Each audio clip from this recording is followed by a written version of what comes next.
মাঝরাতের গল্প।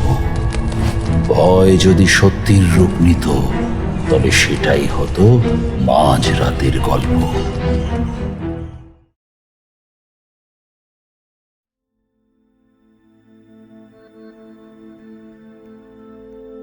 আজ অমাবস্যা। সকাল থেকেই সুলেখার মা মন খারাপ করে চুপচাপ বসে আছেন। সাধারণত তিনি খুবই মিশুকে, সারাদিন মেয়ের সঙ্গে গল্প করেন, হাসেন, খুনসুটি করেন, কিন্তু আজ যেন তিনি একেবারেই বদলে গিয়েছেন। মুখে একটিও কথা নেই, চুপচাপ দাওয়ায় বসে আকাশের দিকে তাকিয়ে চোখের জল ফেলছেন কেবল। অন্যদিকে সুলেখার বাবাও আজ দোকানে যায়নি। তিনিও মুখ ভার করেই বসে আছেন ঘরের এক কোণে। বাড়িতে যেন এক অদ্ভুত নীরবতা নেমে এসেছে। সুলেখা এইসব খেয়াল করেছিল, কিন্তু এর কারণ সে বুঝতে পারছিল না। মা, আজ খাবার বানাওনি?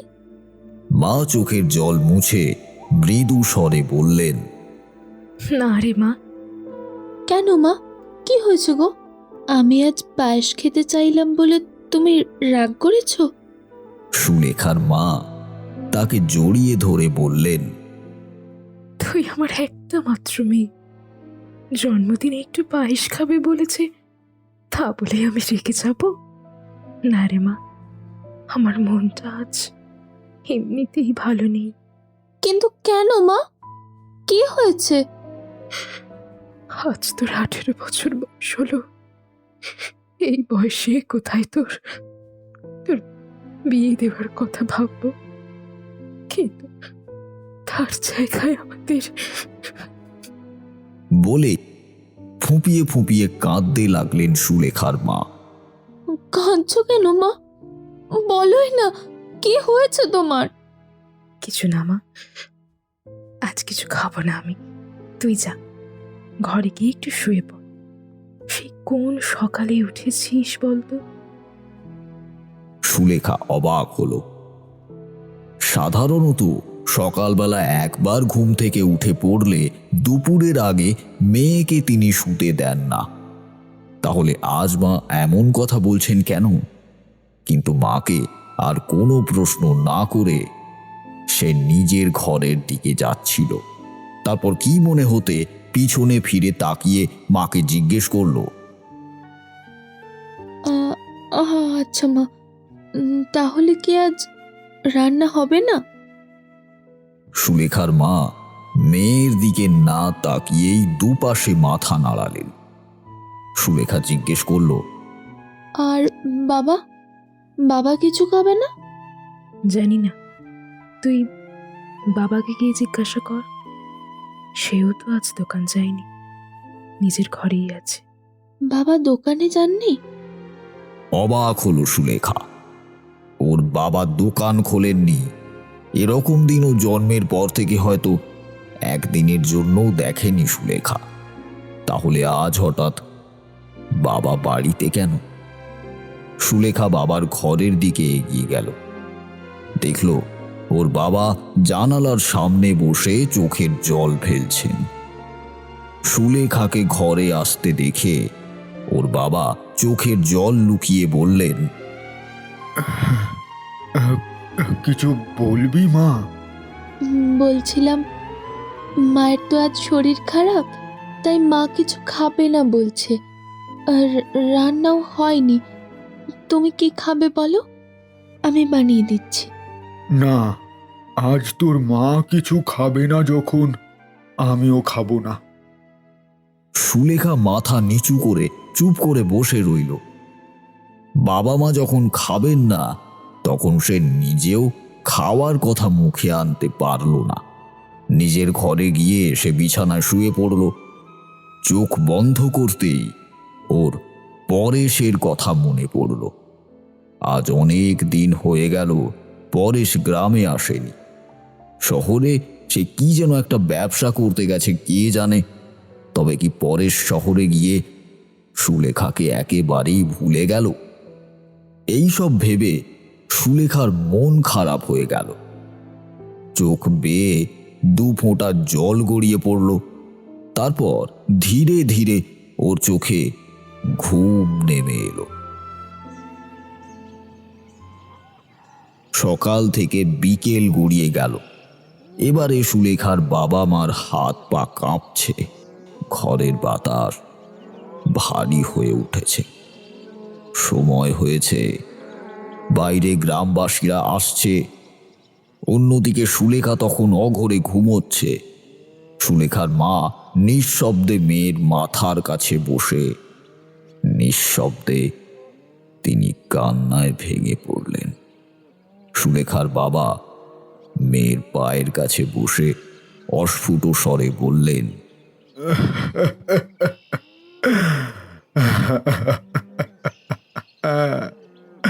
আমায় ক্ষমা করিস রে মা। আমরা আমরা তোকে তোকে বাঁচাতে পারলাম না, বাঁচাতে পারলাম না তোকে। এমন সময় হই হই করে গ্রামবাসীরা মশাল জ্বালিয়ে সুলেখাদের বাড়ির সামনে এসে দাঁড়ালেন। গ্রামবাসীদের চিৎকার চেঁচামেচিতে সুলেখার ঘুম ভেঙে গেল। ও বিছানায় উঠে বসে মাকে জিজ্ঞেস করলো, এত আওয়াজ আসছে কেন? কি হচ্ছে বাইরে? বাইরে কি হচ্ছে? চল বাইরে গিয়ে দেখে আসি। সুলেখার বাবার সঙ্গে বাড়ির দাওয়ায় এসে দেখল গ্রামের লোকেরা দল বেঁধে ওর বাড়ির সামনে হাজির হয়েছে। এই দৃশ্য দেখে সুলেখা বুঝতে পারল যে ওর সঙ্গে আজ কি হতে চলেছে। আগের বছর ঠিক এইভাবে ওর সই কমলাকেও নিতে এসেছিল গ্রামবাসীরা। তারপর কমলা আর কখনো ফিরে আসেনি। তাহলে কি ওরই পালা এবার? তাই ওর বাবা মা সকাল থেকে এমন মন খারাপ করে বসেছিল। সুলেখা মৃদু হাসল, বাবার দিকে তাকিয়ে বলল, চললাম, তোমরা নিজেদের খেয়াল রেখো। সুলেখার এই কথা শুনে ওর বাবা মা দুজনেই ফুঁপিয়ে কেঁদে উঠলেন। সুলেখা হাসতে হাসতে গ্রামবাসীদের দিকে এগিয়ে গেল। তারপর পিছনে ফিরে একবার মা বাবাকে দেখে মুখ ফিরিয়ে নিয়ে গ্রামবাসীদের সঙ্গে রওনা দিল। এই কান্দিরা গ্রামের বাইরের একপাশে ঘন বনের ভেতর একটা ছোট্ট গুহা আছে। জায়গাটা সারা বছরই নির্জন হয়ে পড়ে থাকে, কিন্তু প্রত্যেক বছর এই নির্দিষ্ট অমাবস্যার সময় সেখান থেকে আসেন সাধক অঘোর চন্দ্র। আকাশে চাঁদ নেই, মশালের আলোতে পথ দেখে এগিয়ে চলেছে সুলেখা। ওর পেছনে রয়েছে গ্রামের লোকজন, কারো মুখে কোনো কথা নেই।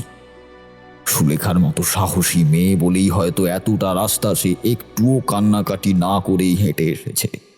নিজের মতো হেঁটে চলেছে নিজের ভবিতব্যের দিকে। কিছুটা এগোতেই বাতাসে হালকা ধোঁয়া ও আগুনে পোড়া কাঠের গন্ধ ভেসে এলো। ধীরে ধীরে গাছের ভেতর থেকে কালো ছায়ার মতো দেখা গেল সেই গুহাটা। গুহার সামনে অন্ধকারে লালচে আলো ঝলমল করছে। কাঠের আগুনে মাঝে মাঝে স্ফুলিঙ্গ ছিটকে উঠছে, ধোঁয়ায় ভরে যাচ্ছে চারপাশ। বাতাসে মিশে আছে ঘি, ধূপ, ধুনো আর কোনো নিরীহ পশুর চামড়া পোড়া এক অস্বস্তিকর গন্ধ।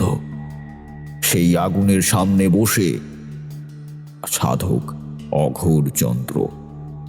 গায়ে কালো কাপড়, গলায় রুদ্রাক্ষের মালা, কপালে সেই ছাই মেখে তিনি চোখ বন্ধ করে সেই আগুনের সামনে বসে আছেন। সুলেখা সেখানে আসতেই তিনি একবার চোখ খুলে সুলেখার দিকে তাকান। তারপর ওর সামনে আসনে বসতে বললেন। সুলেখা সেখানে বসল। সাধকের আসনের পাশে রাখা আছে একটা মানুষের মাথার খুলি। সেই খুলির মধ্যে থেকে কিছুটা ঘোলাটে তরল নিয়ে সাধক আগুনে আহুতি দিলেন। দাউ দাউ করে জ্বলে উঠল আগুন। সুলেখা এবার যেন একটু ভয় পেল, কিন্তু দৃষ্টি কঠিন রেখেই সেই কাপালিকের দিকে তাকিয়ে রইল। সাধক দুটো শুকিয়ে যাওয়া জবা ফুল তুলে নিয়ে সুলেখার হাতে দিয়ে নিজের গম্ভীর গলায় বললেন, আমার সঙ্গে সঙ্গে মন্ত্রটা বলবি, কিন্তু মনে মনে মুখ থেকে যেন একটাও আওয়াজ না বেরোয়, বুঝেছিস? সুলেখা মাথা নেড়ে হ্যাঁ বলল। সাধক মন্ত্রপাঠ শুরু করলেন। ওং হ্রিং কপালেশ্বরী নমঃ। অঘরে ঘরে রুদ্রেণী প্রকাশ কাল রূপে ছিন্নমস্তে নম নিত্য রক্তেশ্বরী স্বাহা। ওং হোম ফট অঘোরকারী ওং ক্রং ক্রং অমোঘেশা। ওং হ্রিং কপালেশ্বরী নমঃ। অঘরে ঘরে রুদ্রেণী প্রকাশ কাল রূপে ছিন্নমস্তে নম নিত্য রক্তেশ্বরী স্বাহা। ওং হুম ফট অঘোরকালী ওং হোং ক্রং অমোঘে স্বাহা। ওং পিশাচেশ্বরী দেবী শ্মশানবাসিনী রক্তলোচনে নমঃ। অমাবস্যা আদারংশং তং প্রকাশ ভোগং মম গৃহাণ অঘোর চন্দ্র আহুত। ওং হ্রিং পিশাচিনী আগচ্ছ। ওং ক্রোং হ্রিং দহন স্বাহা। ওং ক্রোং হ্রিং দহনে স্বাহা। ওং ক্রোং হ্রিং দহন স্বাহা। সাধকের ইশারায় সুলেখা ফুল দুটো আগুনে ফেলে দিল। সঙ্গে সঙ্গে বাতাসে হঠাৎ শিরশিরে ঠান্ডা একটা ভাব ছড়িয়ে পড়ল। গ্রামবাসীদের মশালের আলোগুলো সব একসাথে দপ করে নিভে গেল। অঘোরচন্দ্র চোখ মেলে তাকালেন আগুনের দিকে। আগুন তখন ধীরে ধীরে নীলচে হয়ে উঠেছে। অঘোরচন্দ্র সাধক দুই হাত মাথায় রেখে বিশেষ পদ্ধতিতে মন্ত্র পড়তে শুরু করলেন, যেন তিনি গুহার ভেতর থেকে অদৃশ্য কাউকে দেখতে পাচ্ছেন। ওং হ্রিং কপালেশ্বরী নমঃ। অঘরে ঘরে রুদ্রেণী প্রকাশ কাল রূপে ছিন্নমস্তে নম নিত্য রক্তেশ্বরী স্বাহা। ওং হোম ফট অঘোরকারী ওং ক্রং ক্রং অমোঘেশা। ওং হ্রিং কপালেশ্বরী নমঃ। অঘরে ঘরে রুদ্রেণী প্রকাশ কাল রূপে ছিন্নমস্তে নম নিত্য রক্তেশ্বরী স্বাহা। ওং হুম ফট অঘোরকালী ওং হোং ক্রং অমোঘে স্বাহা। ওং পিশাচেশ্বরী দেবী শ্মশানবাসিনী রক্তলোচনে নমঃ। অমাবস্যা আদারংশং তং প্রকাশ ভোগং মম গৃহাণ অঘোর চন্দ্র আহুত। ওং হ্রিং পিশাচিনী আগচ্ছ। ওং ক্রোং হ্রিং দহন স্বাহা। ওং ক্রোং হ্রিং দহনে স্বাহা। ওং ক্রোং হ্রিং দহন স্বাহা।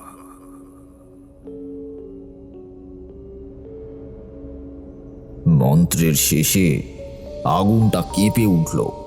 অঘোরচন্দ্র চোখ খুলে গুহার মুখের দিকে তাকিয়ে বললেন,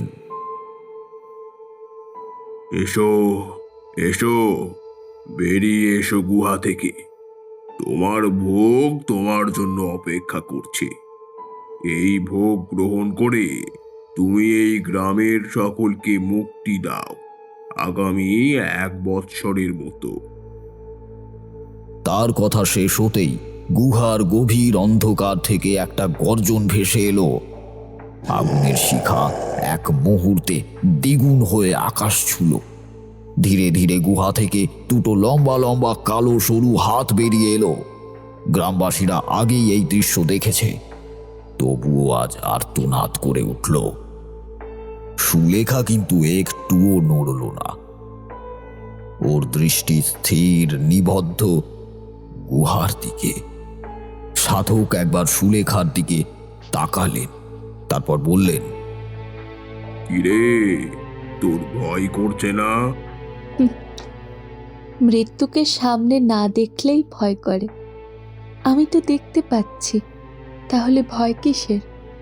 বেশ সাহসী মেয়ে তো তুই। সাহসী কিনা জানি না, তবে আমি আশাহত হইনি। আশা? কিসের আশা? এখনো তুই বাঁচার আশা করিস?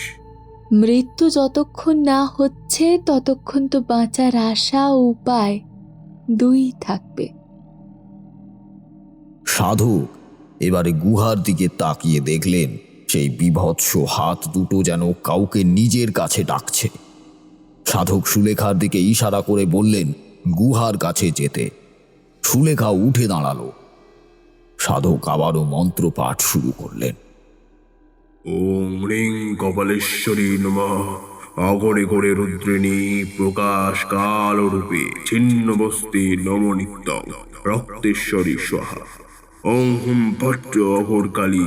ওং ক্রোং ক্রোং অমগে স্বাহা।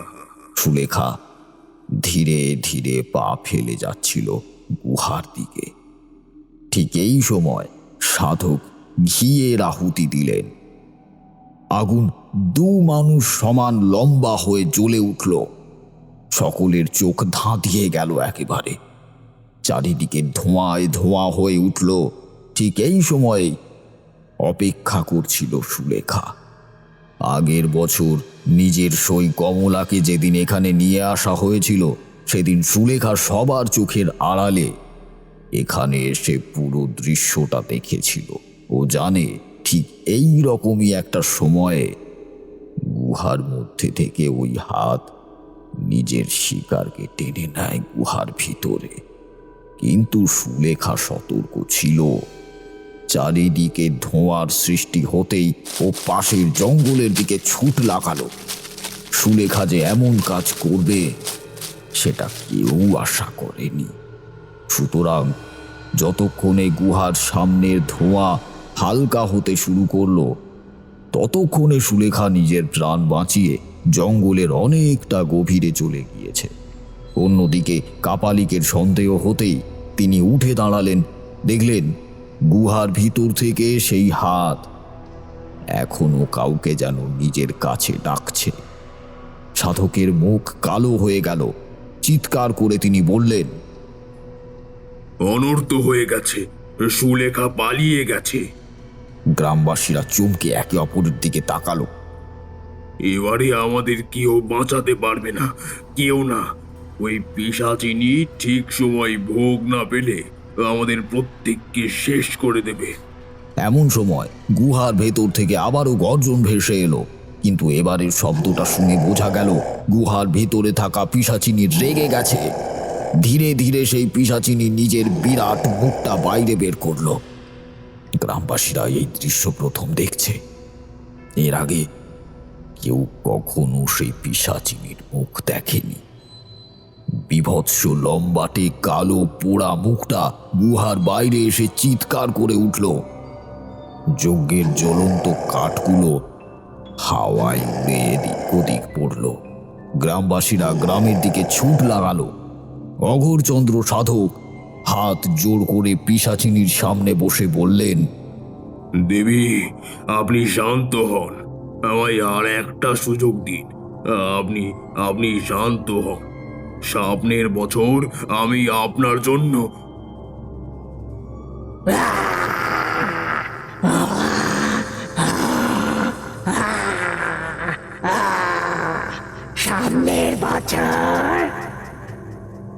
চিৎকার করে উঠল পিশাচিনী। তার বিকট শব্দ করে গোয়াতে শুরু করলো। রাগে চিৎকার করতে করতে সে বিভৎস কণ্ঠে বলল, সামনের বছর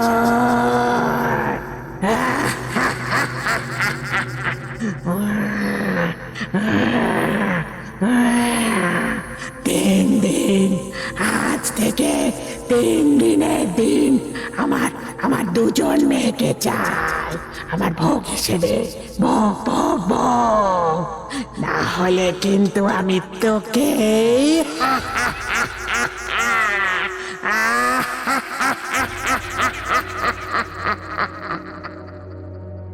পিশাচিনীর পৈশাচিক হাসিতে সাধকের কানে তালা ধরে গেল। তিনি হাত জোড় করে বললেন, আপনি যা চান তাই হবে দেবী, তাই হবে।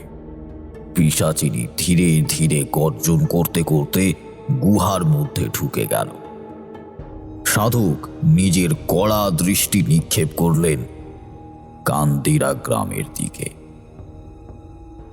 ইতিমধ্যেই সুলেখা প্রাণপণে দৌড়াচ্ছে গ্রামের অন্ধকার জঙ্গলের মধ্যে দিয়ে। কাঁটা, ঝোপঝাড়, লতা পাতা সব কিছুকে টপকে সে ছুটে চলেছে। বনের শেষ প্রান্তে এসে সুলেখা দেখল একটা গরুর গাড়ি তার দিকে এগিয়ে আসছে। ও কিছু না ভেবে সেই দিকে দৌড়ে গেল। গরুর গাড়ির কাছাকাছি গিয়ে সুলেখা আর নিজেকে সামলাতে পারল না, মুখ থুবড়ে পড়ে গেল মাটিতে। গরুর গাড়ি থেকে একজন যুবক নেমে এলো। তার হাতে ছিল একটা লণ্ঠন। ছেলেটি তাড়াতাড়ি সুলেখাকে তুলে ধরল। লণ্ঠনের আলো মুখে পড়তেই সুলেখা থমকে গেল। কোনো ক্রমে মুখ থেকে কটা মাত্র শব্দ ভেসে এলো। পরেশ, তুমি? এ কি সুলেখা, তুমি এখানে এই অবস্থায়? ওঠো, কি হয়েছে তোমার? তুমি তুমি কি গ্রামে ফিরছো পরেশ? হ্যাঁ, কিন্তু তুমি এখানে কি করছো? আমি আর গ্রামে ফিরতে পারবো না। আর আমার মতে তুমিও যেও না। কিন্তু কেন? আমাদের গ্রাম আর আগের মতো নেই। গত 3 বছর ধরে আমাদের গ্রামে একটা অভিশাপ নেমে এসেছে। আজ ওই অভিশাপে আমি মরতে মরতেও মরিনি, নিজের প্রাণ বাঁচিয়ে পালিয়ে এসেছি। আচ্ছা আচ্ছা, ঠিক আছে, তুমি শান্ত হও সুলেখা। চলো, আমার সাথে চলো। যেতে যেতে আমায় সমস্ত কিছু খুলে বলবে। চলো। এই অমাবস্যার ভয়াল রাতে জঙ্গলের বাইরে এসে সুলেখা কেবল নিজের প্রাণ বাঁচায়নি, বরং নিজের একটা আশ্রয়ও খুঁজে পেয়েছে। তাড়াতাড়ি সে পরেশের সঙ্গে গরুর গাড়িতে উঠে বসল। পরেশ গাড়োয়ানকে হুমকি দিল, এই শোনো, ঘাটের দিকে গাড়ি ঘোরাও। আমরা কান্দিরা যাব না এখন। নদীর ঘাটের সামনে এসে বসেছে সুলেখা। ভোরের আলো তখন ধীরে ধীরে ফুটে উঠছে। আকাশে হালকা কুয়াশা ভাসছে। দূরের দিগন্তে আভা ছড়িয়ে ফিকে কমলা রঙের আভা তৈরি হয়েছে। পাখিরা ঘুম ভেঙে ডাকতে শুরু করেছে। নদীর জলে তাদের প্রতিবিম্ব দুলে উঠেছে সকালের হাওয়ায়। ঘাটের ধারে সারি সারি ছোট পাথরের সিঁড়ি, যেগুলো ভিজে আছে শিশিরে আর নদীর ছিটে জলে। একপাশে বাঁশের তৈরি নৌকা বাঁধা। দড়িটা জলে ভিজে কালচে হয়ে গেছে। বাতাসে নদীর গন্ধ, কাদা মাটির গন্ধ, শ্যাওলার গন্ধ আর সকালের নতুন সূর্যের মিষ্টি উষ্ণতায় মিলেমিশে একাকার হয়ে আছে। ঠিক ঘাটের সামনেই একটা ছোট্ট চায়ের দোকান। তখন সবে নিজের ঝাঁপ তুলেছে মাত্র। টিনের চালে নিচে ধোঁয়া উঠছে। টিনের চালের নিচে ধোঁয়া উঠছে। কেটলিতে জল ফুটছে টকবক করে। দোকানদার গরম মাটির ভাঁড়ে চা ঢালছে। ভোরের প্রথম চায়ের গন্ধ ভেসে যাচ্ছে নদীর হাওয়ায়। পরেশ চুপচাপ দোকানের দিকে এগিয়ে গেল। কিছুক্ষণ পর হাতে দুটো ভাঁড় চা নিয়ে সে সুলেখার কাছে এলো। তার পাশে বসল।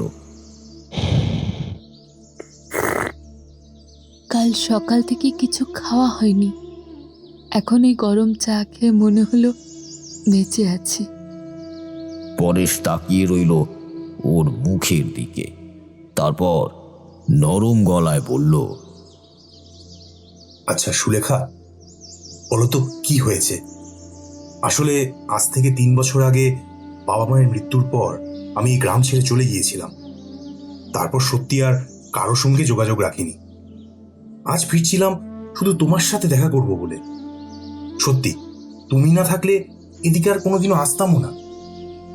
আচ্ছা বাদ দাও, এবার বলো তো, আমি যাওয়ার পর এই গ্রামে কি হয়েছিল? সুলেখা কিছুক্ষণ চুপ করে বসে রইল। নদীর দিকে তাকিয়ে জলের উপর আলো ঝলমল করতে লাগলো। তারপর নিঃশব্দে বলল, আজ তুমি ঠিক সময়ে না এলে আমি কোথায় ছুটে যেতাম নিজেও জানি না। যাক, তোমায় সবটা বলছি, শোনো। বছর তিনেক আগে আমাদের গ্রামে এক সাধক এসেছিলেন, অঘোরচন্দ্র সাধক। গ্রামের মানুষ তো এসব বিষয়ে বিশ্বাসী, সেটা তুমি ভালো মতোই জানো। সেই সাধক নিজেকে সিদ্ধ পুরুষ বলে দাবি করলেন। প্রথমে কেউ খুব একটা গুরুত্ব দেয়নি, কিন্তু ধীরে ধীরে গ্রামের লোকেরা তাকে ভীষণভাবে সম্মান করতে শুরু করলো, তার কথা মানতে শুরু করলো। একদিন সন্ধ্যায় তিনি সমস্ত গ্রামবাসীকে ডেকে পাঠালেন। বললেন,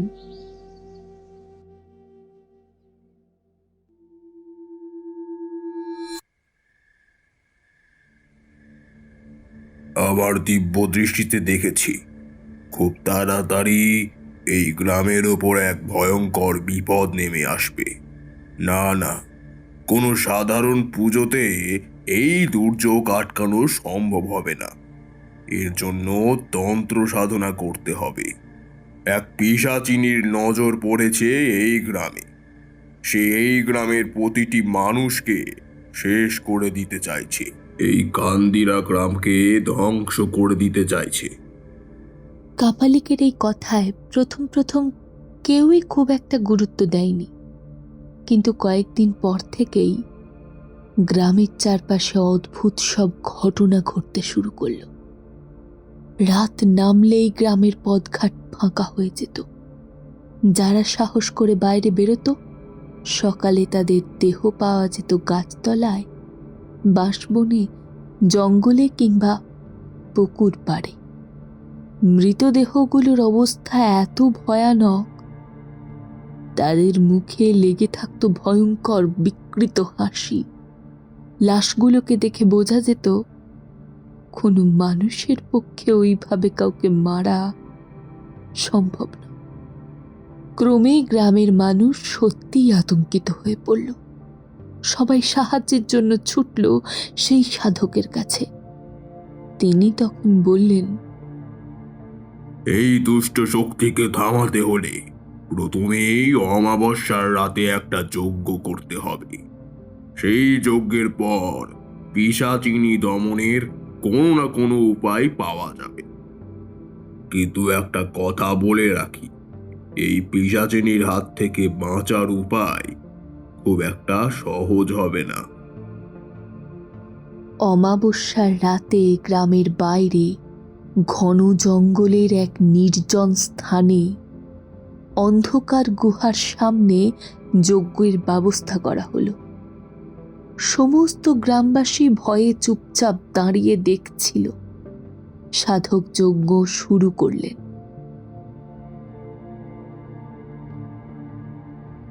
ওং পিশাচেশ্বরী দেবী শ্মশানবাসিনী রক্তলোচনে নমঃ। অমাবস্যা আধারংশ তং প্রকাশয় ভোগং মম গৃহণ অঘোরচন্দ্র আহুত। ওং হ্রিং পিশাচিনী আগচ্ছ। ওং হুং ক্রিং অহন স্বাহা। ওং কুং ক্রিং দহন স্বাহা। ওং হুং ক্রিং দহন স্বাহা। যজ্ঞ শেষে তিনি ধ্যানে বসলেন। টানা 3 দিন এভাবেই কেটে গেল। চতুর্থ দিনের দিন ভোরবেলা কাপালিক ধ্যান ভাঙলেন। গ্রামবাসীদের ডেকে বললেন, এই গ্রামে এক পিশাচিনীর কুনজর পড়েছে।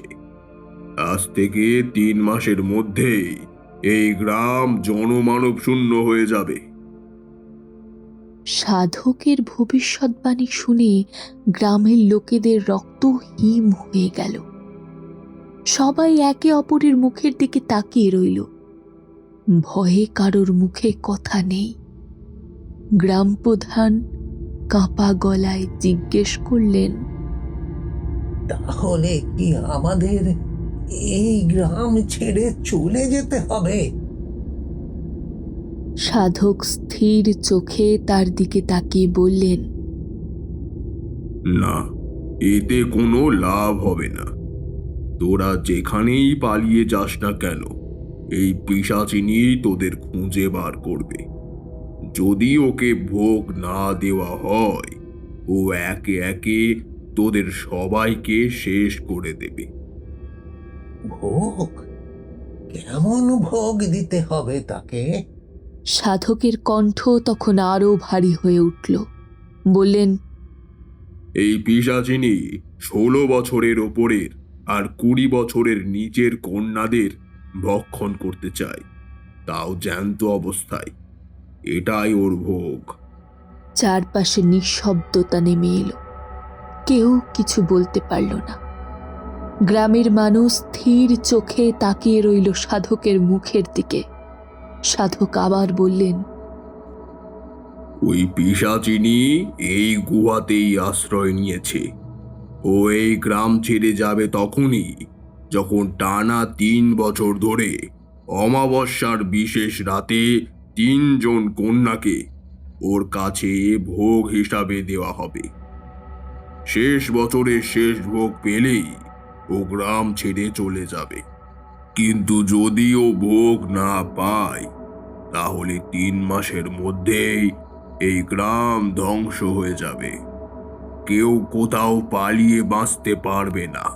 সাধকের এই কথা শুনে গ্রামবাসীরা স্তম্ভিত হয়ে গেল। ভয় আর হতাশায় প্রত্যেকে কপালে হাত রাখল। কিন্তু শেষ পর্যন্ত মৃত্যু ভয়ে তারা সাধকের কথাই মেনে নিল। প্রথম বছরে ভোগ হিসাবে বেছে নেওয়া হলো এক গরিব ভিখারিনীর মেয়ে শ্যামাকে। দ্বিতীয় বছরে আমার সই কমলাকে। আর এই শেষ বছরে পালা এলো আমার। সুলেখা কিছুক্ষণ চুপ করে রইল, পরে সুর দিকে স্থির হয়ে তাকিয়ে আছে। সুলেখা ধীরে ধীরে বলল, কিন্তু আমি মরতে চাইনি পরেশ, আমি মরতে চাইনি। তাই শেষ মুহূর্তে আমি ওদের ফাঁকি দিয়ে পালিয়ে এসেছি। দাঁড়াও দাঁড়াও, কিন্তু ওই সাধক যে বলেছিলেন এই গ্রামের বাইরে কেউ গেলে তার মৃত্যু হবে, কিন্তু তুমি তো দিব্যি বেঁচে আছো। ঠিক বলেছ তুমি। তাহলে ওই সাধক কি? তোমাদের মিথ্যে বলেছে সুলেখা। কিন্তু প্রশ্ন হচ্ছে কেন? এই মিথ্যে বলার পেছনে ওর আসল উদ্দেশ্যটা কি? আমি পালিয়ে এসেছি মানে ওই পিশাচিনীর তৃতীয় ভোগ লাভ করা হলো না। এবারে যদি ওই সাধক অন্য কোনো মেয়েকে নিয়ে আমার জায়গায় বলি দেয়, আমার বয়সী গ্রামে কিছু মেয়ে তো আছেই। পরেশ পরেশ আমাদের আমাদের কান্দিরা গ্রামে মেয়েদেরকে বাঁচাতেই হবে। যে করি হোক পরেশ, বাঁচাতে হবে আমাদের। আচ্ছা ঠিক আছে, কিন্তু দেখো, আমরা একা কিছুই করতে পারবো না, আমাদের সাহায্যের প্রয়োজন। কিন্তু কিন্তু কে করবে আমাদের সাহায্য? দেখো, এখানে আসার আগে আমি আমার বন্ধুর বাড়িতে আশ্রয় নিয়েছিলাম, ওই মঙ্গলভিটা গ্রামে। সেখানকার জমিদার হরিবল্লভ রায়ের মেয়েকে একজন তান্ত্রিক খুব কঠিন আর অলৌকিক ব্যামোর হাত থেকে বাঁচিয়েছিলেন। এখন যদি সেখানে যাওয়া যায়, তাহলে সেই তান্ত্রিকের দেখা পাওয়া যেতে পারে। এখান থেকে তো খুব একটা দূরেও নয়। যাবে সুলেখা? চলো, কিন্তু ওই তান্ত্রিকের নামটা মনে আছে তো তোমাদের? আরে হ্যাঁ, আলবাত মনে আছে। ওনার নাম তারানাথ, তারানাথ তান্ত্রিক।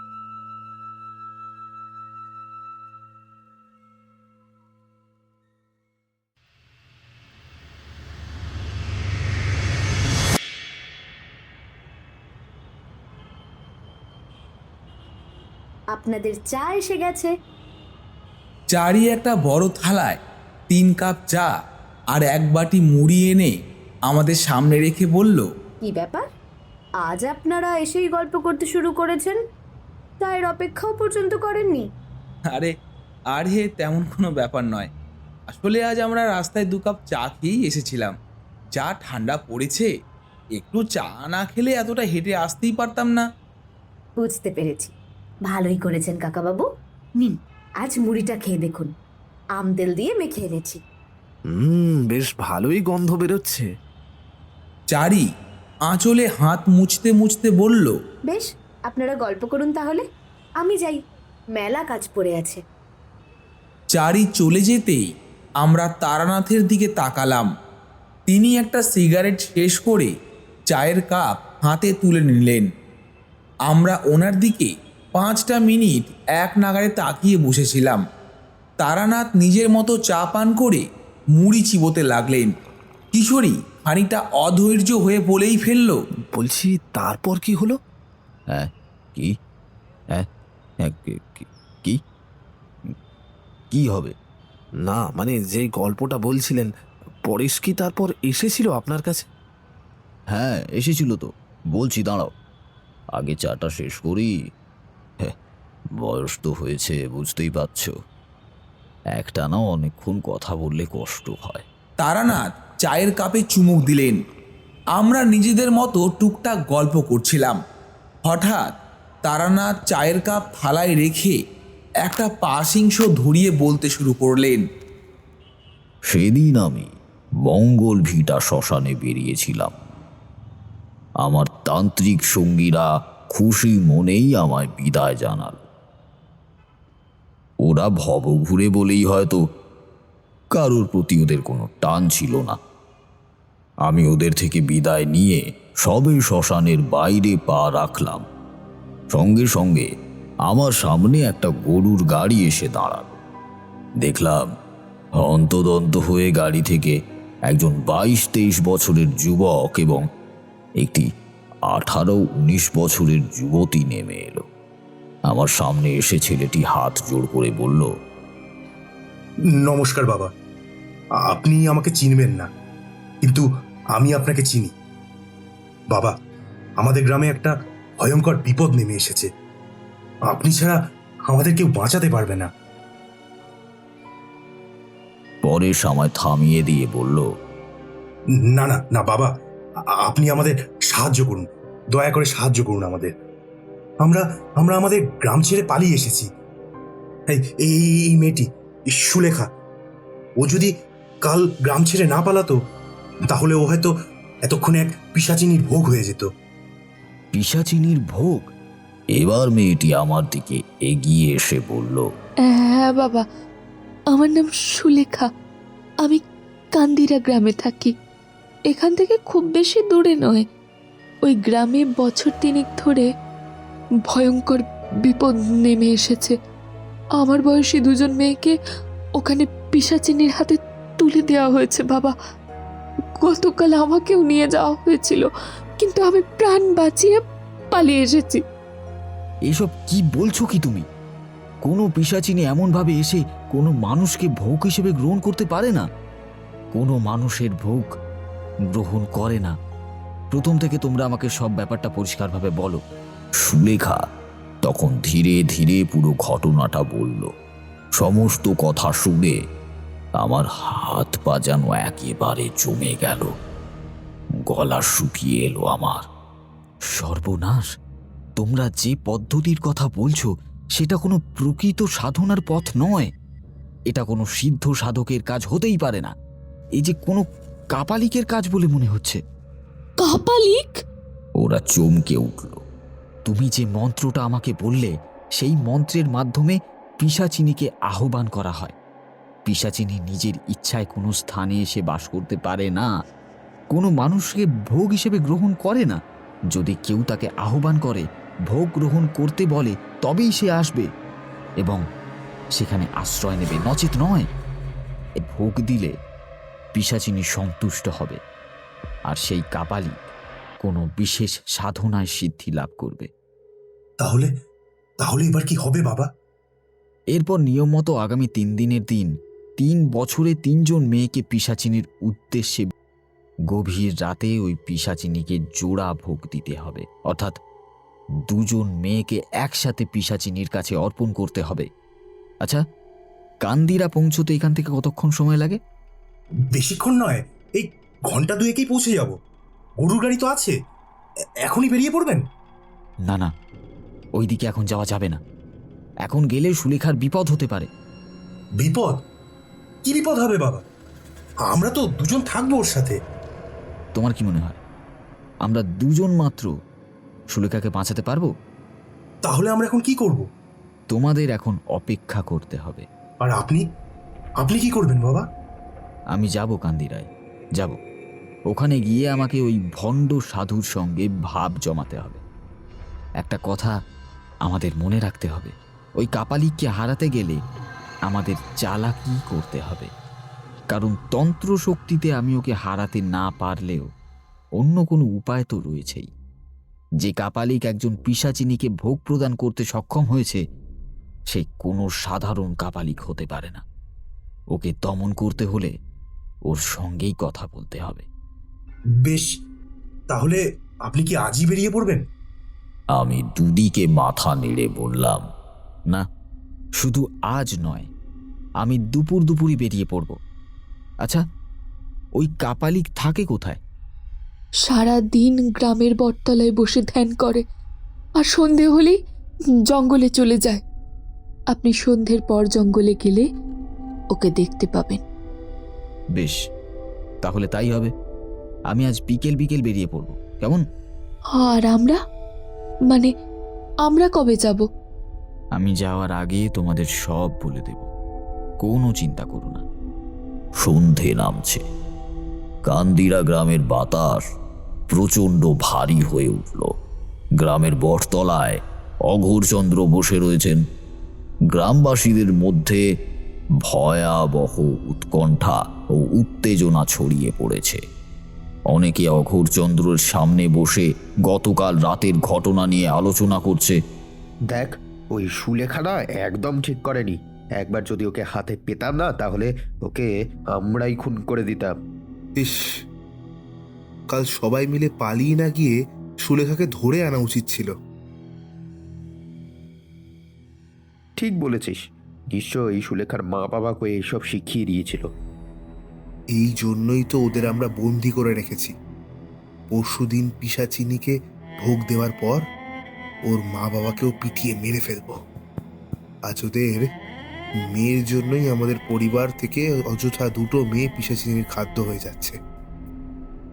আমরা গ্রামের মুখ্য সূক্ষ্ম মানুষ, আমাদের বোকা বানিয়ে গেলেও মেনে নেওয়া যায়, কিন্তু এইরকম সিদ্ধ পুরুষ বাবা অঘোরাচন্দ্রকে বোকা বানিয়ে গেল।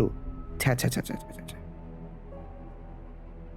সবার মধ্যে রামু এই কথাটা বলতেই এক মুহূর্তেই সব চুপচাপ হয়ে গেল। ওদের সামনে জ্বালানো আগুনের আলোটা যেন এক নিমেষে নিস্তেজ হয়ে পড়ল। প্রত্যেকের দৃষ্টি একসাথে গিয়ে থামল অঘোরচন্দ্রের মুখে। এতক্ষণ তিনি মাথা নিচু করে নীরবে সবার কথা শুনছিলেন, কিন্তু রামুর কথাগুলো শেষ হতেই তিনি ধীরে ধীরে মাথা তুললেন। রক্তাভ চোখ দুটি দিয়ে তিনি তীক্ষ্ণ দৃষ্টি নিক্ষেপ করলেন রামুর ওপর। হাত পা ঠান্ডা হয়ে গেল, গলাটা শুকিয়ে এলো, চারপাশে সম্পূর্ণ নিস্তব্ধতা ছেয়ে গেল। গ্রামের লোকেরা স্থির দৃষ্টিতে তাকিয়ে আছে অঘোরচন্দ্রের দিকে। কেউ নড়ছে না, কেউ কথা বলছে না।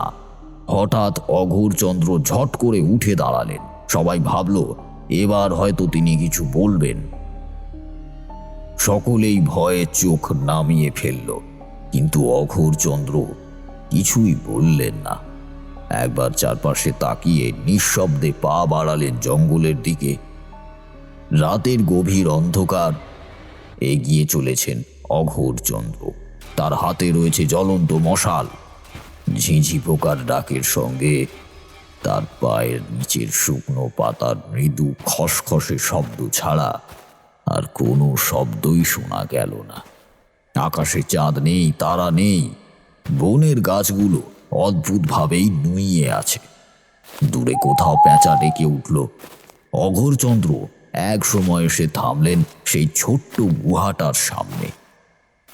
গুহার মুখে জমে আছে অন্ধকার। তিনি কিছুক্ষণ স্থিরভাবে দাঁড়িয়ে থাকলেন। তারপর মাটিতে কাঠ সাজিয়ে আগুন ধরালেন। শুষ্ক ডালপালা দপদপ করে জ্বলে উঠতেই আগুনের লালচে আলো ছড়িয়ে পড়ল গুহার মুখে। অঘোরচন্দ্র ধীরে ধীরে আগুনের সামনে বসে পড়লেন। হাত দুটো জোর করে কিছু একটা যেন বিড়বিড় করে বলতে লাগলেন। ওং পিশাচেশ্বরী দেবী শ্মশানবাসিনী রক্তলোচনে নমঃ। অমাবস্যা আধারংশ তং প্রকাশয় ভোগং মম গৃহণ অঘোরচন্দ্র আহুতম। ওং হ্রিং পিশাচিনী আগচ্ছ। ওং হুং ক্রিং দহন স্বাহা। ওং কুং ক্রিং দহন স্বাহা। ওং হুং ক্রিং দহন স্বাহা। সেটা কোনো অজানা মন্ত্র বলেই মনে হলো। আগুনের শিখা কাঁপছে, বাতাসে ধোঁয়া পাক খেতে লাগলো। ঠিক সেই সময় তার সামনের ঝোপঝাড়ে কিছু যেন নড়ে উঠল। তিনি সামনে তাকাতেই সংকুচিত দৃষ্টিতে দেখলেন গুহার সামনের পুরানো গাছটার গোড়ায় একজন পুরুষ মানুষ বসে আছে। অঘোরচন্দ্র চমকে উঠে বললেন, এই হতভাগা, কে রে তুই? ওখানে বসে আছিস কেন? আমি গরিব মানুষ বাবা। আজ থেকে সপ্তাহখানেক আগে আমার বাড়ির লোক আমাকে তাড়িয়ে দিয়েছে। তখন থেকে আমি পথে পথে ঘুরে বেড়াচ্ছি। আজও সারাদিন হাঁটতে হাঁটতে এখানে এসেছি। আর শরীর নিচ্ছিল না বলে এই গাছের তলায় একটু বসে জিরিয়ে নিচ্ছি। অঘোরচন্দ্র একটু নরম হয়ে বললেন, নাম কি তোর? আগে বাবা, তারানাথ, তারানাথ চক্রবর্তী। ব্রাহ্মণ? আগে বাবা। পরনে এরকম বসন পড়ে আছিস কেন? দেখে তো তান্ত্রিক বা সাধু মনে হচ্ছে। সাধু হওয়ার মন আছে নাকি তোর? আগে না বাবা। তাহলে এই বসন পড়েছিস যে? আসলে বাবা, এই বসন পড়লে গৃহস্থের বাড়িতে দুমুঠো অন্ন জুটে যায়, তাই আর কি। আজকে জুটেছে? কি বাবা? ধুর পাগল, আজ সকাল থেকে খাবার জুটেছে? আমি মাথা নিচু করে বললাম, না। আমার কাছে কিছু ফল আছে, সেই সব খেয়ে তুই গাছের তলায় বসে বিশ্রাম নে। এই ধর। বলে আমার দিকে কিছু ফল এগিয়ে দিল। আমি ফলগুলোর ওপর হামলে পড়লাম, যেন কতদিন খাইনি। আর চোখে লক্ষ্য করলাম অঘোরচন্দ্র আমার খাওয়া দেখে মুচকি মুচকি হাসছিল। আমার খাওয়া শেষ হতেই আমি অঘোরচন্দ্রের দিকে তাকিয়ে বললাম, আপনি কোথায় বিশ্রাম নেবেন বাবা? এই গুহার মধ্যে? না না, আমিও ওই গাছের তলায় শুয়ে বিশ্রাম নেব। আর এই আগুন, এটা সারা রাত জ্বলবে? অবশ্যই, আগুন জ্বললে জঙ্গলি পশু টশু এদিকে আসবে না। আমি একটু কিন্তু কিন্তু করেই বললাম, তাহলে আপনি যদি বলেন, তাহলে আমি কি ওই গুহায় শুয়ে বিশ্রাম নিতে পারি? আসলে সবে সবে বাড়ি ছেড়েছি তো, এভাবে খোলা জঙ্গলে শুতে একটু ভয় ভয় করে। আমার কথা শুনে অঘোরচন্দ্র চমকে উঠে বললেন, খবরদার, ওই গুহার ধারের কাছেও যাবি না। ওই গুহাতে একজন বিশ্রাম নিচ্ছে। তুই সেখানে গেলে তোর সঙ্গে সঙ্গে ও আমাকেও মেরে ফেলবে। আমি ভয়ে ভয়ে তাকিয়ে বললাম, সে কি বাবা? কি আছে ওই গুহার মধ্যে? কোনো ডাকাত নাকি? না রে না, ডাকাতের চেয়েও ভয়ঙ্কর কেউ। ও তুই বুঝবি না।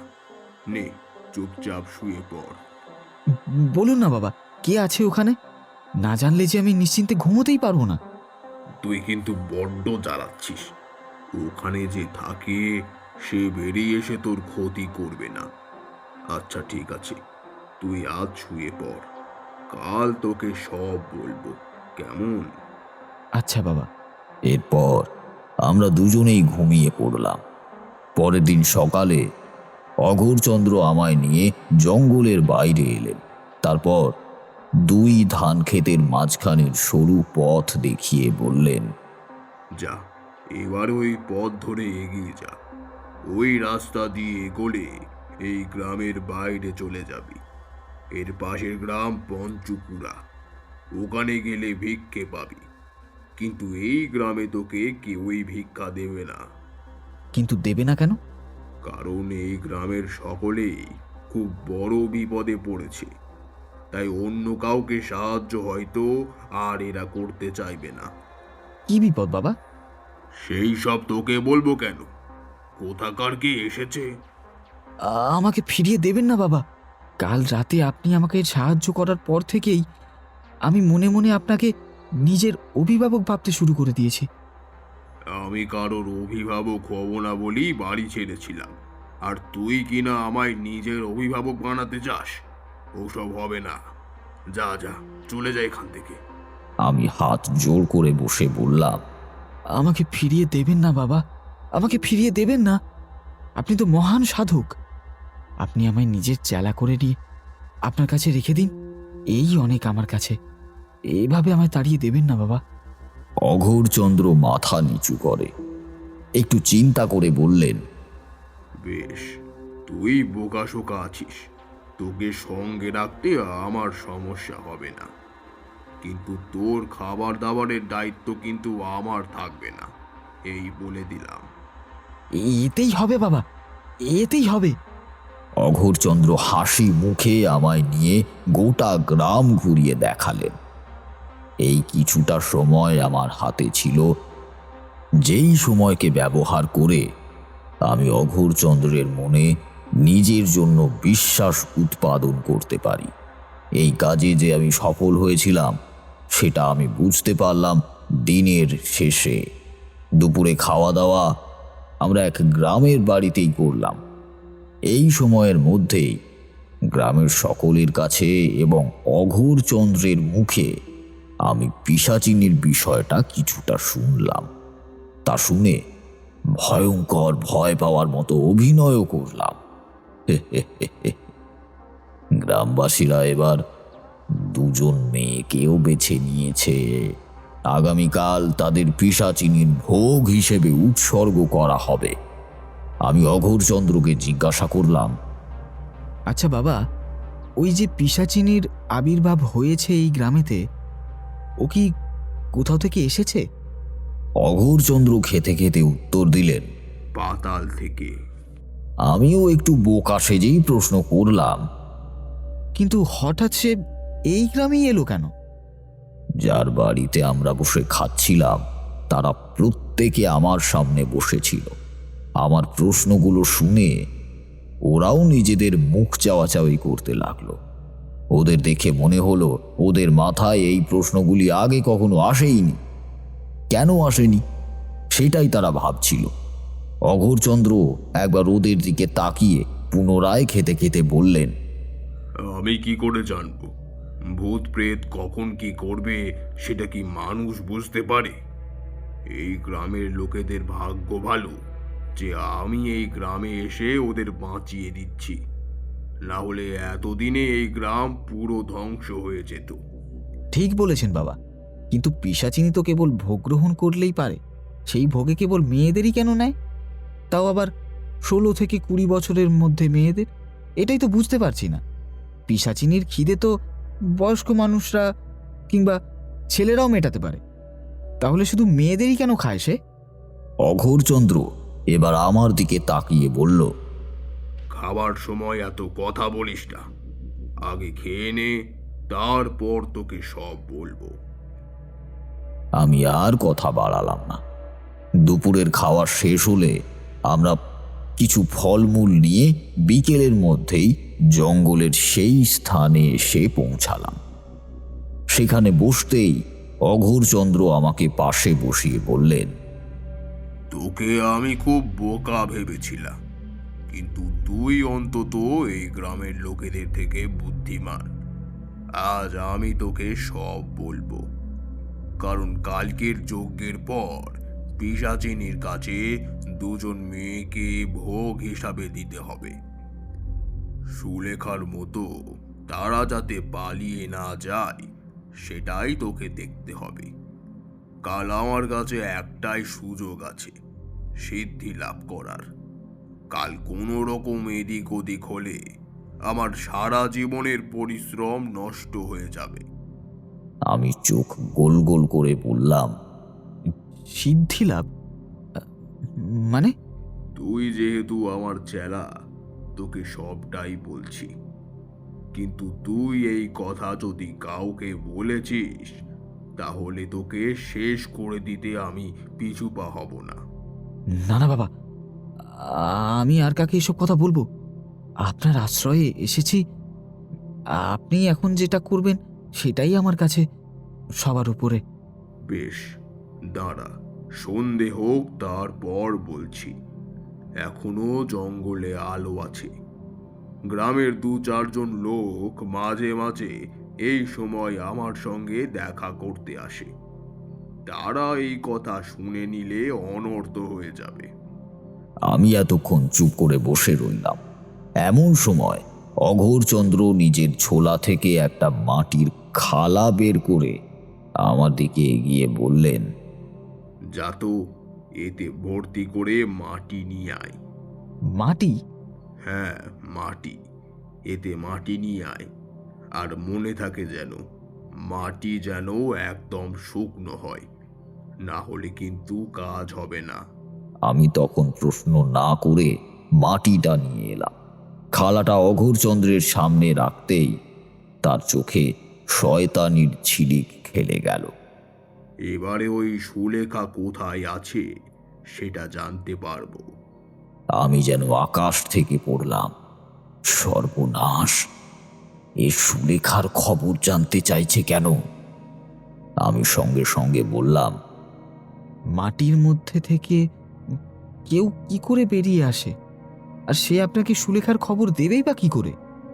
অঘোরচন্দ্র হো হো করে হেসে উঠে বললেন, না না, এই মাটিকে সামনে রেখে আমি গভীর ধ্যানে বসবো। তারপর এই শুকনো মাটির দিকে তাকাতেই এর উপর ভেসে উঠবে সেই দৃশ্য যা আমি দেখতে চাইছি। কি? সুলেখাকে দেখেই বা কি হবে? কি হবে মানে? ওইটুকু মেয়ে আমার মতো কাপালিককে ঠকিয়ে চলে গেল, আর আমি বুঝতেও পারলাম না। ওকে তো আমি শেষ করেই ছাড়বো।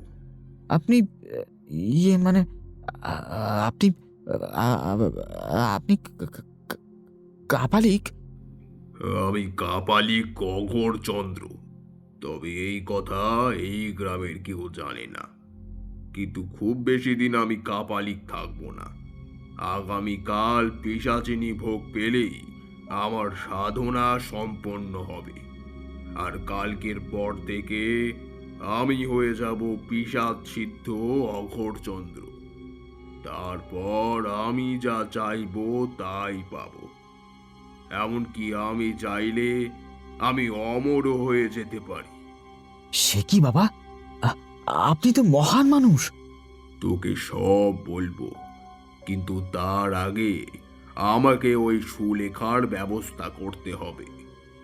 আমার কথা মতো সুলেখার পরে হয়তো এই গ্রামে আসার পথেই রওনা হবে কাল। এর মধ্যে যদি এই কথা এই অঘোরচন্দ্র জেনে যায়, তাহলে কাল সুলেখার পরেশকে ছদ্মবেশ নিয়ে থাকলেও গ্রামের লোকেরা ওদের ঠিকই ধরে ফেলবে। সেটা আমি হতে দিতে পারি না। আমি বললাম, আচ্ছা বাবা, সুলেখা যেখানেই থাকুক, আপনি তো তাকে যখন চাইবেন তখনই দেখতে পাবেন, তাই না? হ্যাঁ, তা পাবো। তাহলে এখন এই অলক্ষণে মেয়েটাকে না দেখে একেবারে কালই আপনার সাধনা সম্পন্ন হয়ে গেলে তারপর না হয় দেখবেন। তখন তো আপনার ক্ষমতাও বেড়ে যাবে। তখন হয়তো দিব্য দৃষ্টিতেই ওকে এখানে দেখে ফেলতে পারবেন। এই কথাটা মন্দ বলিসনি। তুই সহজ সরল হলেও মগজে বুদ্ধি রাখিস। তোকে পুরো ঘটনাটা বলতেই হবে। তুই কাল জিজ্ঞাসা করছিলি ওই গুহাতে কে থাকে। আমি তোকে তখন কিছুই বলিনি, কিন্তু এখন বলছি। ওই গুহাতে থাকে চণ্ডাক্ষী পিশাচিনী। আমি হাঁ করে শুনছিলাম। এই পিশাচিনীর কথা আমি জেনেছিলাম আমার গুরু শ্রী শ্যামানন্দ আচার্যর মুখে। তিনি আমায় এই তন্ত্র সাধনা করতে বারণ করেছিলেন, কিন্তু আমি বরাবর ওই সাধনা করব বলেই ঠিক করেছিলাম। পরবর্তীকালে আমি কাপালিক হলেও আমার মনের ইচ্ছা সব সময় ছিল পিশাচ সিদ্ধ হওয়ার। আমি কথায় কথায় আমার গুরুদেবের কাছে এই চণ্ডাক্ষী পিশাচিনীর কথা জানলাম। চণ্ডকাল তন্ত্র থেকে এই পিশাচিনীর কথা জানা যায়। এই তন্ত্র অনুযায়ী নির্দিষ্ট নিয়মে 21 দিনের একটি সাধনা করতে হয়। সেই সাধনা সম্পন্ন হলে পিশাচিনী সাধককে দেখা দেয় বটে, কিন্তু সাধকের মনস্কামনা পূর্ণ করে না। এই পর্যায়ে পিশাচিনী চায় ভোগ।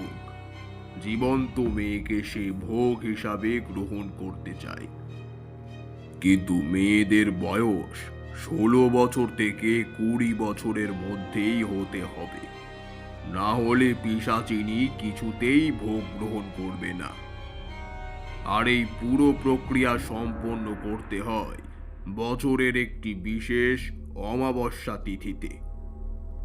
আমি প্রথমে ওই সাধনা সম্পন্ন করলাম, কিন্তু তারপর ভোগ দেওয়ার জন্য এই বয়সী মেয়ে খুঁজে পেলাম না। তখন আমার মাথায় এলো এই গ্রামের কথা। এই গ্রামের লোকেরা বড্ড কুসংস্কারাচ্ছন্ন।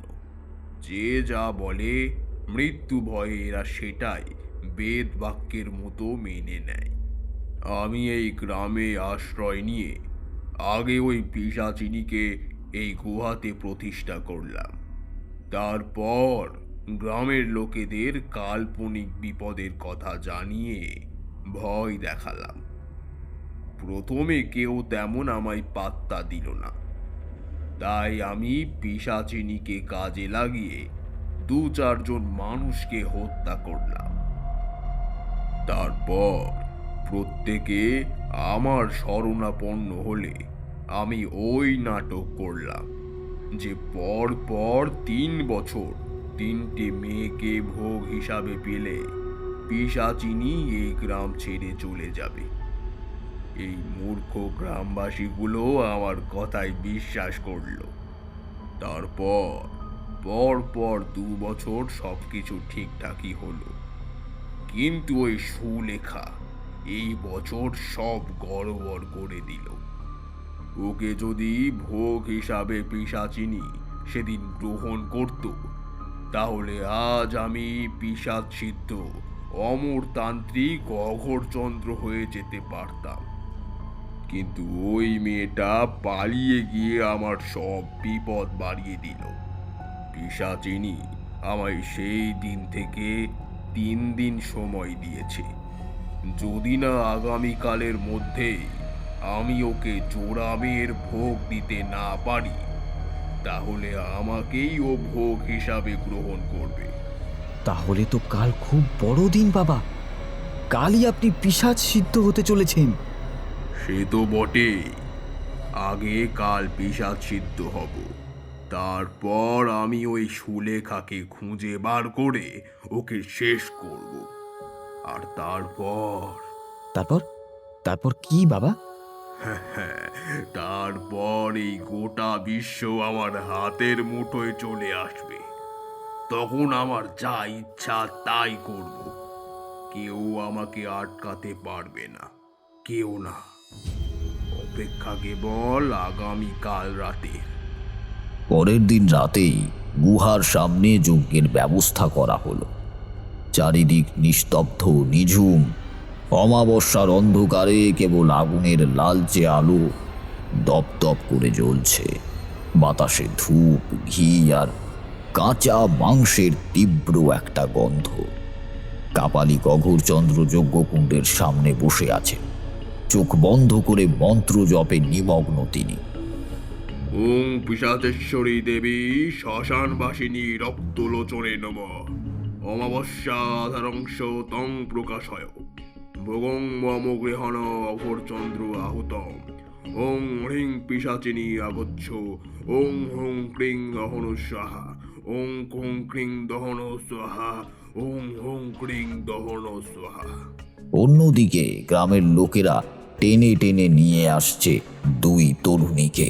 ওরা কাঁদছে আর চিৎকার করে বলছে, আমাদের ছেড়ে দাও, আমাদের মেরো না, দয়া করে আমাদের মেরে ফেলো না। কিন্তু গ্রামবাসীদের চোখে তখন ভয় আর অন্ধবিশ্বাসের ছাপ। কেউ থামালো না, কেউ দয়া দেখালো না।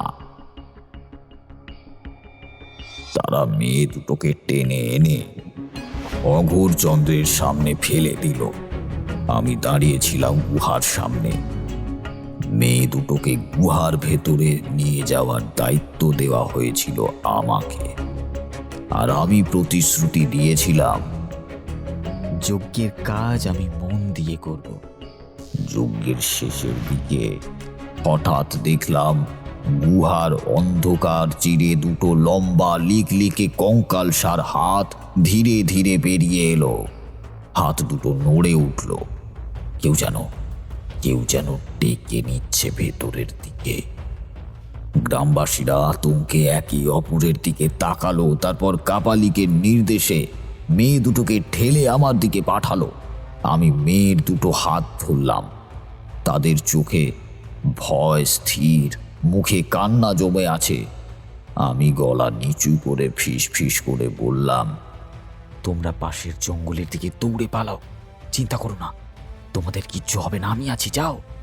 ওরাও আমার কথার মতো হাত ছাড়িয়ে ছুটে গেল অন্ধকারের দিকে।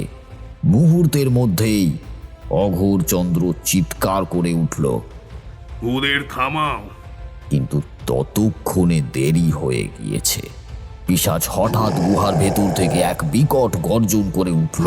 সেই শব্দে মাটি কেঁপে উঠল। গাছের ডালপালা কাঁপতে লাগলো। মশালের আগুন কাঁপতে কাঁপতে নিভে গেল।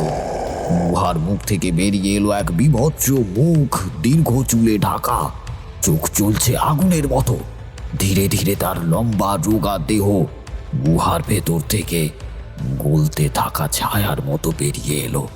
বাতাস এক মুহূর্তে ঝড়ে পরিণত হলো। গাছের ডাল ভেঙে পড়ছে, আগুনের ফুলকি উঠছে চারিদিকে। গ্রামবাসীরা চিৎকার করে পালাতে লাগলো। আমি তখন চেঁচিয়ে উঠলাম, তোমরা কেউ কোথাও যেও না, এই পিশাচিনী তোমাদের কোনো ক্ষতি করতে পারবে না। ও ক্ষতি করবে তার যে আসল অপরাধী। অঘোরচন্দ্র দাঁতে দাঁত চেপে আমার দিকে তাকিয়ে বলল, তুই বেঈমানি করলি আমার সঙ্গে। আমার উত্তর দেবার আগেই পিশাচিনী এক ছটকায় ঝাঁপিয়ে পড়ল তার উপর। অঘোরচন্দ্র প্রাণ বাঁচাতে পালাতে লাগলো, কিন্তু পিশাচিনীর লম্বা হাত তাকে জড়িয়ে ধরল। মুহূর্তেই তাকে টেনে নিয়ে গেল গুহার ভেতরে। তারপরই ভেতর থেকে ভেসে এলো অঘোরচন্দ্রের মরণ চিৎকার। তারপর সব নিস্তব্ধ। ঝড় থেমে গেল, আগুন শান্ত হলো। বাতাসে আবারও শোঁ শব্দে জঙ্গল নিঃশ্বাস নিতে লাগলো। গ্রামবাসীরা হতবুদ্ধি হয়ে দাঁড়িয়ে রইল, বুঝতেই পারছে না কোথা দিয়ে কি হলো। সেই সময়ে জঙ্গল থেকে বেরিয়ে এলো সেই দুজন মেয়ে। তাদের পেছনে সুলেখা আর পরেশ। ওদের দেখে সবাই স্তব্ধ হয়ে গেল। আমি তোমাদের সব কথা বলবো, সবাই গ্রামে চলো। কেউ একজন ভয়ে ভয়ে জিজ্ঞেস করলো, কিন্তু পিশাচিনী? ও আর আমাদের কোনো ক্ষতি করবে না, ও চলে গেছে।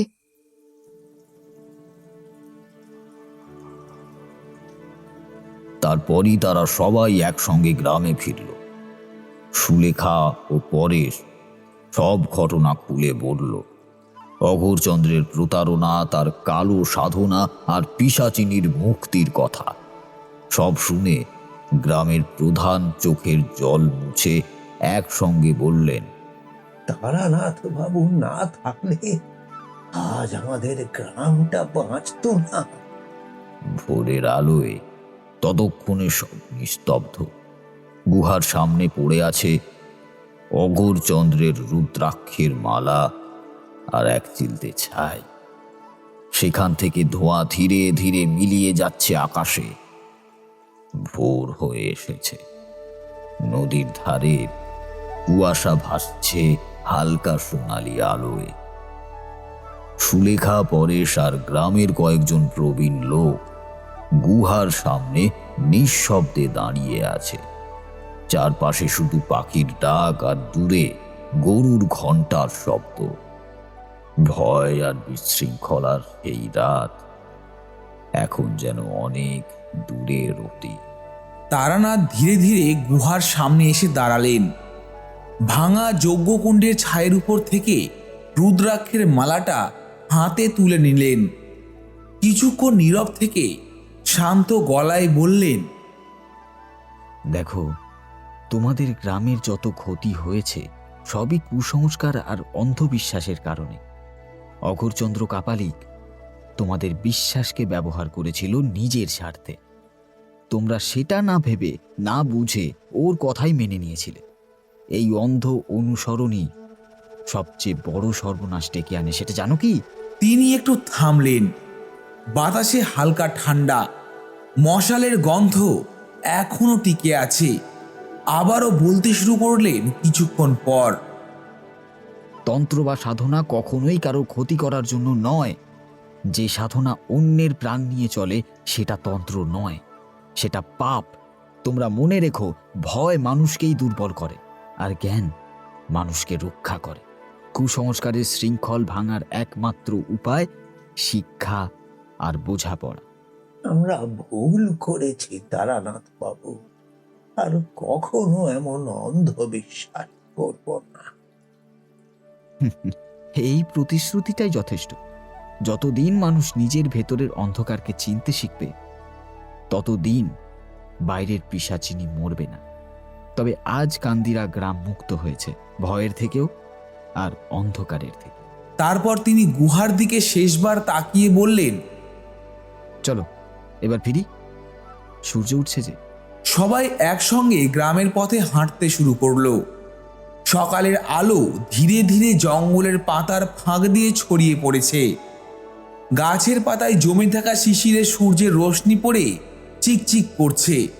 তারানাথ একবার পিছন ফিরে তাকালেন।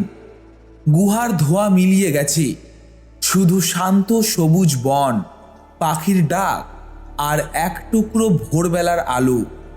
তিনি মনে মনে বললেন, যেখানে জ্ঞান আছে সেখানেই দেবতা বাস করেন।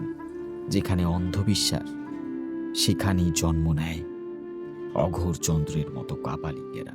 আর এভাবেই শেষ হলো কান্দিরা গ্রামের পিশাচিনী কাহিনী। একটি অন্ধকার রাতের ভেতর থেকে আলোর জন্মের গল্প।